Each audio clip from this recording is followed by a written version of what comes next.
पण ते सगळ्या गोष्टी बोलताना चाय पिऊन आपल्याला बोलायचं आहे. एक छोटासा माध्यम आहे गप्पांचा, ज्याच्यामध्ये खूप काय अनुभवांचा पाऊस पडणार आहे आज आपल्यासमोर. तर एवढ्या सगळ्या गोष्टी आहेत, नीट ऐका. अशी संधी परत भेटणार नाही आपल्याला. हेच सर्व गोष्टी बोलायचं आहे. आणि आता मी आमच्या विलास पवार साहेबांकडे जरा आग्रह करतो की तुमच्याबद्दल तुम्ही सांगा, तुमचा अनुभवाबद्दल सांगा, आणि इतकी मोठी बुक कशी घडली याच्याबद्दल सांगा. नमस्कार.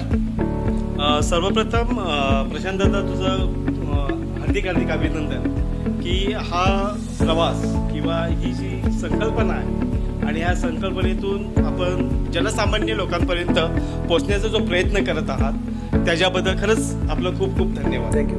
आणि या धन्यवादासहित माझ्यासारख्या एका लहान कार्यकर्त्याला किंवा लहान उद्योजकाला इथे बोलवून आपण जी मला प्रेरित केलं